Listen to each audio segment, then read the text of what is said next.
I know sometimes when you read and study about Bible prophecy, it almost sounds like, Star Wars, Star Trek. A lot of my friends and my family members say, "Oh, there's Frank coming." I think about the end of the world all the time. I used to get invited to go fishing trips, and then I would witness to these people about the second coming. I don't get to go fishing trips anymore. But I believe there are 7 signs that will happen during the tribulation that will point us to the nearness of the Lord's return. The first one is about the gospel being preached to all nations. That, I believe, will take place during the tribulation period. But if we can see that prophecy being fulfilled today, that points to the nearness of the rapture of the church. There's I kind of forgot how to use this thing here.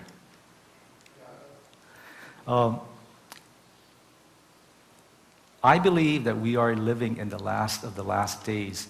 That book up there on your left, Why I Believe We're Living in the Last Days, was written in the late 1980s and was published in 1990. And this book was written by 9 authors, very knowledgeable men of God, preachers and scholars who write on the second coming of Christ.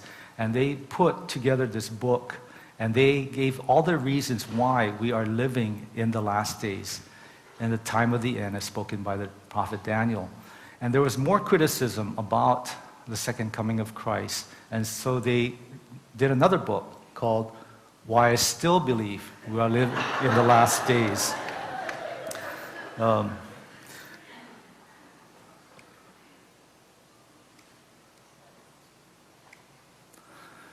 The middle book, where it says, How Close Are We? Storming Towards Armageddon. These books were written in the 1990s, and one was written right after the World Trade Center bombing.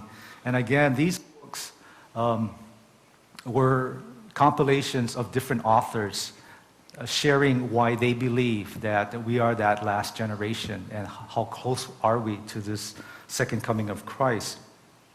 Now, the second reason why I believe that we are living in the last of the last days is in Matthew chapter 24, 2 Thessalonians chapter 2, and a book of Daniel. It talks about this thing called the abomination of desolation, where the coming antichrist will sit in a temple that's rebuilt in Jerusalem. And if this temple is being rebuilt today, or the plans are ready for this rebuilding of the temple. In fact, they have the cornerstone. I have this video called the Temple Rebuilding, and it shows the actual garments for temple worship that have been manufactured, the harps, etc., the instruments for animal sacrifice, and everything is ready for the temple rebuilding with the architectural plans and everything.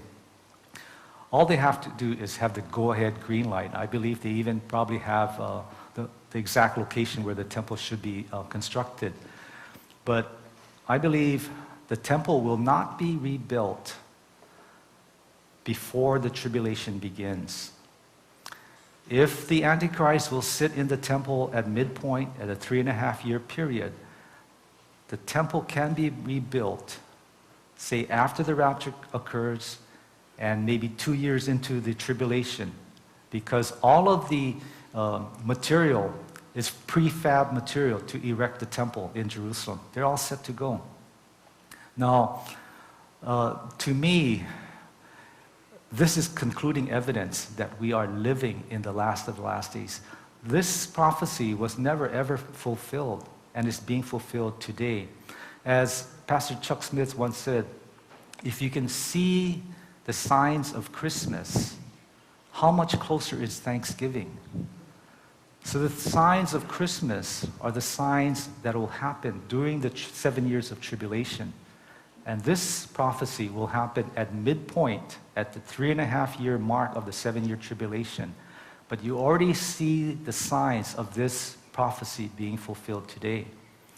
So if by chance they start building the temple, say next week, and they start building this temple, if you're on a high cholesterol diet, you can go for the bacon cheeseburger deluxe. Not to worry. Okay.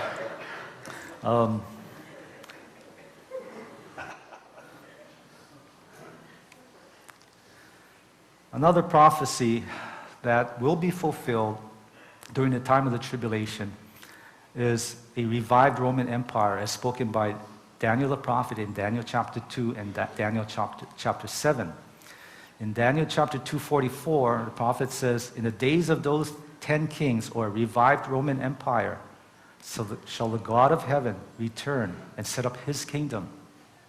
So this is a clear statement of a prophecy yet to be fulfilled, which is being fulfilled in our time. Because at no other time has there been a move to have a revived Roman Empire, a European community, or a United States of Europe. And this is what's happening in Europe. So if there's one thing that you can look forward to, is what's happening in Europe, moving towards a new world order or a one world government that the antichrist will set up.